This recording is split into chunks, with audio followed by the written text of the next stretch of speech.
Bueno, buenos días. Hoy vamos a hacer una nueva entrega de nuestro Activemos un Cuidado Humanizado, nuestro programa AUCH del Instituto Palio en Latinoamérica, y vamos a hablar de cómo comunicar las malas noticias por teléfono. Sí, ya sabemos que comunicar las malas noticias no nos gusta nunca, y mucho menos por teléfono. Para la mayoría de los profesionales de la salud, dar la mala noticia, una noticia sobre la muerte, por ejemplo, de alguien, y en particular si es una muerte inesperada, es una situación tremendamente estresante y estamos atravesando en este momento esa necesidad de enfrentar esta situación en forma diferida, sí, por un teléfono a la distancia. El teléfono no es el mejor medio para dar las malas noticias. Siempre hablamos de la comunicación verbal, de la comunicación no verbal, de la empatía en la comunicación, pero a veces, como en esta situación, se torna inevitable. Así que lo mejor es prepararnos para esa necesidad y hacerlo lo mejor posible. Las preocupaciones de los profesionales, de nosotros, cuando tenemos que enfrentarnos a esa situación de dar la mala noticia, tienen que centrarse en ver si estamos o no hablando con la persona adecuada a la que estamos queriendo hablar, es decir, identificarnos, ver quién está del otro lado. Tenemos temor de que la otra persona, al escuchar lo que digamos, se derrumbe, es decir, que nuestra intervención sea realmente muy, muy fuerte y no lo podamos controlar. Tenemos temor de que no entienda lo que estamos diciendo, ya sea por el shock ya vamos a ver, el impacto emocional, o que pregunte directamente si el paciente ha fallecido, o sea que al estar pendiente de tal vez de la noticia, directamente vaya con esa pregunta. Y si esto ocurre, no estar seguro nosotros de cómo responder ante esa pregunta tan directa. Entonces lo que hay que hacer primero es planificar la comunicación y capacitarse para que podamos mejorar estas habilidades es esencial. Vamos a repartir un poco esta charlita muy breve en 4 principios claves para comunicar las malas noticias de manera telefónica. El primero es la preparación, cómo nos vamos a preparar para esa llamada, cómo vamos a comunicar las noticias, cómo vamos a manejar las emociones y cómo vamos a planear el siguiente paso. Entonces estas 4. Vamos por la primera, la preparación. Cada situación debe tratarse de forma individual, lo que solo es posible conociendo a las familias. Eso a veces es posible, a veces podemos tener ese conocimiento previo, a veces hemos hecho otras llamadas previas o otros contactos en persona previos, y eso nos permite también estar mucho más preparados para esa conversación que vamos a tener. Esa planificación anticipada, como en cualquier reunión familiar, ayudará a los profesionales a identificar a las personas más vulnerables y entonces planificar en consecuencias. Si va a haber alguna persona que ya sabemos que va a tener alguna necesidad específica en ese momento, ni que hablar si hay niños en la familia, vamos a tener que prepararlo de una manera específica. Vamos a tener que decidir qué contar. Tal vez hay muchas cosas para decir, pero vamos a tener que elegir alguna cosa para contar en esa preparación que vamos a hacer. Bueno, ¿de qué vamos a hablar cuando llamemos? No afirmar que el paciente está vivo en el momento de la llamada si no lo está. Esto es muy importante. Ante la pregunta, ¿mi familiar falleció o ya falleció? Debemos que responder con honestidad. No podemos estar mintiendo cuando la persona lo pregunta directamente. Y tenemos que tener en cuenta el tiempo de viaje que la familia puede tener hasta llegar a la institución si es que estamos pidiendo que la familia se acerque, si es eso lo que estamos diciendo en esa noticia. Y acá estamos centrándonos mucho en la noticia de dar la noticia de que alguien falleció por teléfono, ¿sí? Podría ser que no haya fallecido todavía y que la preparación sea para decir que está muy grave y que la familia se tiene que acercar.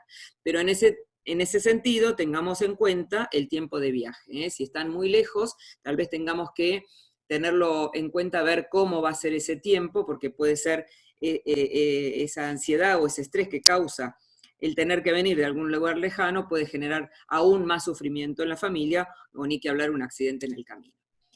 La segunda parte que dijimos, de las 4 partes, es cómo comunicar esas noticias. Se debe estar preparado para una llamada potencialmente larga y emocionalmente agotadora, con incluso posibles llamadas posteriores. Cuando hagamos esta llamada sabemos que puede ser más tiempo del que esperamos. Por lo tanto, en esa programación inicial que habíamos hecho, la preparación, tenemos que tener en cuenta el tiempo también.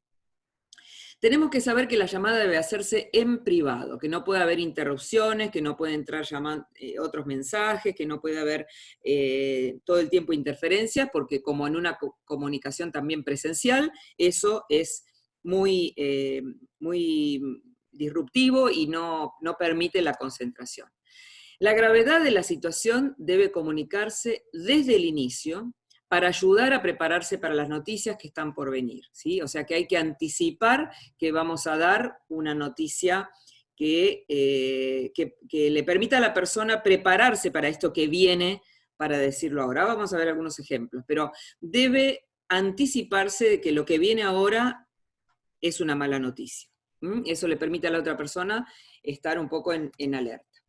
Los parientes siempre recordarán esa forma en la que se le transmitió la noticia de la muerte de un ser querido. Esas palabras que usemos siempre van a estar en el recuerdo de esas personas, por eso son muy críticas. Y la forma en que se dio esa noticia y las acciones posteriores pueden pueden interferir en el proceso de duelo. Entonces, tengamos en cuenta esto porque no es solamente el momento de la comunicación, sino que siempre va a estar presente el modo en que comuniquemos esa mala noticia. Cuando se sienten ansiosas las personas, tienden a hablar más rápido de lo normal. Eso tengámoslo en cuenta. El profesional debe disminuir la velocidad intencionalmente de su discurso, permitiendo al destinatario registrar la importancia de esa conversación y escuchar claramente qué se le dice. Entonces, no nos apuremos para sacarnos de encima rápidamente la mala noticia, sino que al contrario, vamos despacio para poder no rellenar con nuestra ansiedad esa comunicación. Al comienzo de la llamada, tenemos que indicar quién habla, desde dónde llama, y buscar con quién exactamente quiere hablar. Preguntar, luego de decir quién soy, pregunto con quién estoy hablando. Buscar bien que yo esté mandando esa comunicación a quien realmente quiero comunicar. Verificar si es apropiado dar la noticia en ese momento. Preguntar si la persona puede recibir esa llamada, si está en un lugar seguro y privado, o si no, hay que poner una hora nuevamente para volver a llamar. Sobre todo con el uso de teléfonos celulares, que uno está en la calle, en un colectivo, en un auto, conduciendo, manejando a veces, y es importante preguntar eso antes de largar toda la información. Saber si la persona está sola o está acompañada en ese momento, eso es muy importante también, igual que cuando damos una noticia en forma presencial. Y hay que empezar por reconocer qué difícil que es tener esta conversación por teléfono. Es importante decir que esta no es la mejor manera, o que incluso para nosotros se hace difícil poder decir esto telefónicamente. Y puede ser útil reconocer cuándo fue el último contacto hecho con el paciente antes de declarar formalmente que está a punto de dar las malas noticias. Por ejemplo, decir, nos hemos visto ayer cuando usted visitó a su esposa, o cuándo fue que visitó a su madre en los últimos días. Así podemos ver cómo está evolucionando también la información que esa persona tiene, y volver como a reescribir ese tiempo que pasó desde la última vez.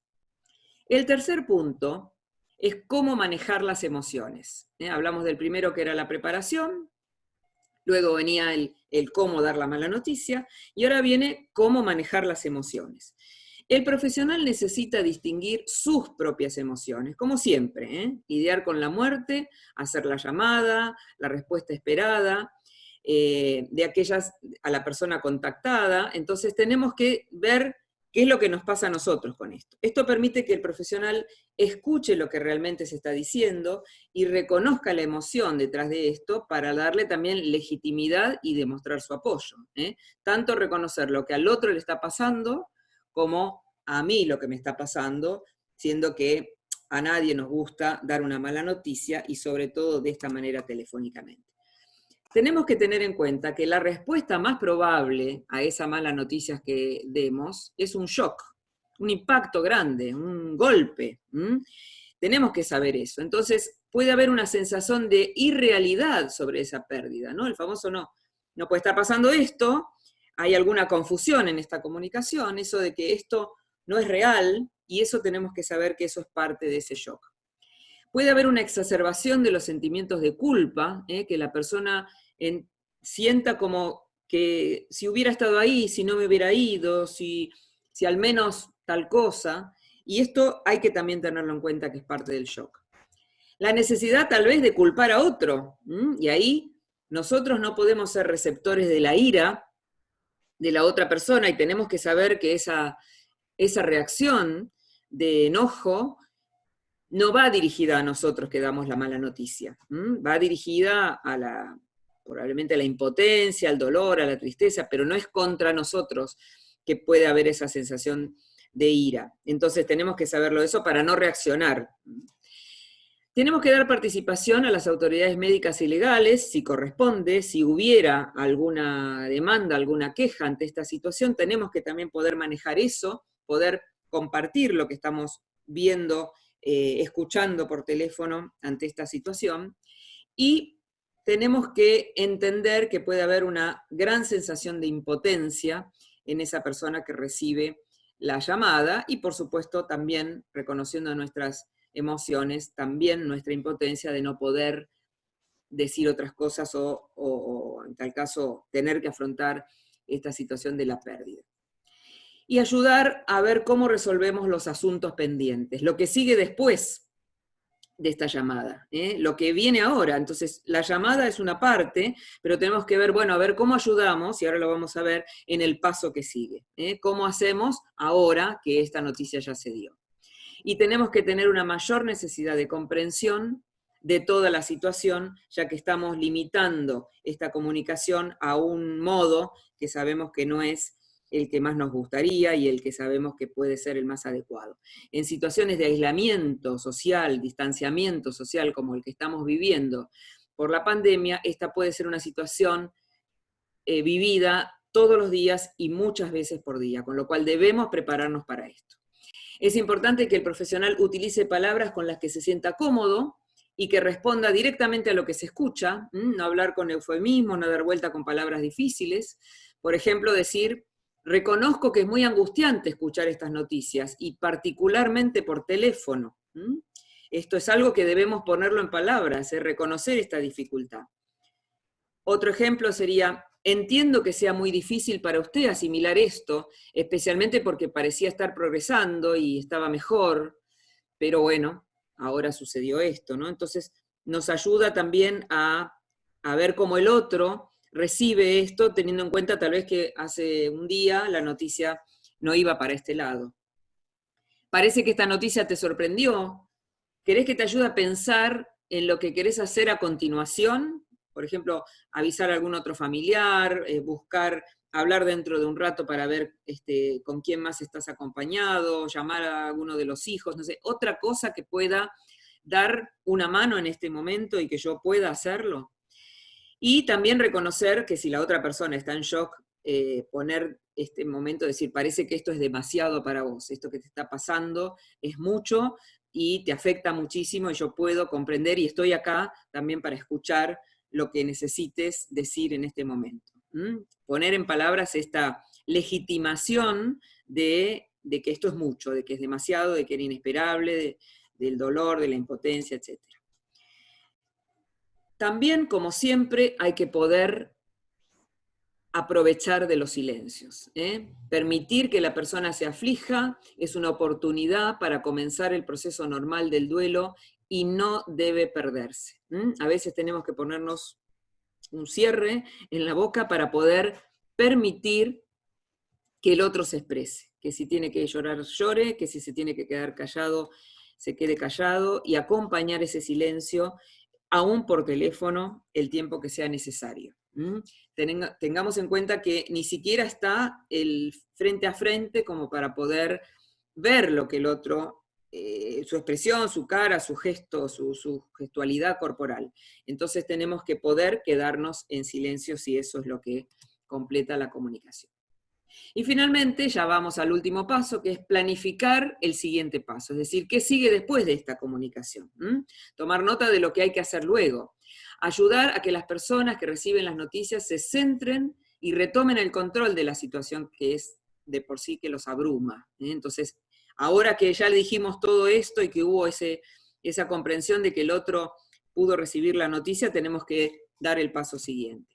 Es responsabilidad de la persona que realiza la llamada ayudar al destinatario, a ese que está del otro lado, a hacer planes para los próximos minutos y horas. Si va a venir al hospital, si va a llamar a una cochería, si va a preguntar sobre el certificado de defunción, cómo hace para acercarse para reconocer el cuerpo, etc. Si todo eso lo tenemos que ayudar a que eso, la persona, digamos, las cosas prácticas, los detalles prácticos, a poder colaborar con eso. Y, como siempre, a cuidarse. Cuidarnos nosotros, cuidar al otro, escuchar a colegas que hacen esas llamadas y luego revisar las habilidades utilizadas, las fortalezas y las debilidades de esa llamada. ¿Qué pasó? Tal vez nos es muy duro hacer una llamada así, pero si hay otro que está escuchando, nos puede ayudar a ver qué le pareció lo que dijimos, si algo le pareció como muy brusco, poder ir corrigiéndolo para poder aprender mejor esta habilidad. Y hablar sobre el tema con el equipo, con otros colegas, sobre los sentimientos y pensamientos que puedan surgir, reflexionar y apoyarse mutuamente. Siempre esa carga compartida es mejor que estar en soledad con este tipo de situaciones tan estresantes para nosotros. E identificar finalmente el apoyo con el que nos sintamos cómodos. Buscar con quién nos sintamos cómodos para apoyar esto y no llevarlo a casa o no quedarnos con eso dando vuelta y que después no podamos dormir, no podamos descansar o no podamos seguir trabajando y haciendo lo que tenemos que hacer, acompañando en estas situaciones. Les dejo esta frase que elegimos para terminar estos videos. No intentes salvar al mundo entero ni hacer nada grandioso. Abre, en cambio, un claro en el denso bosque de tu vida y espera allí con paciencia hasta que la canción, que es tu vida, caiga en tus manos ahuecadas y la reconozcas y la acojas. Solo entonces sabrás cómo darte a este mundo tan merecedor de rescate. Muchísimas gracias y activemos un cuidado humanizado. Espero que les pueda servir y estamos en contacto.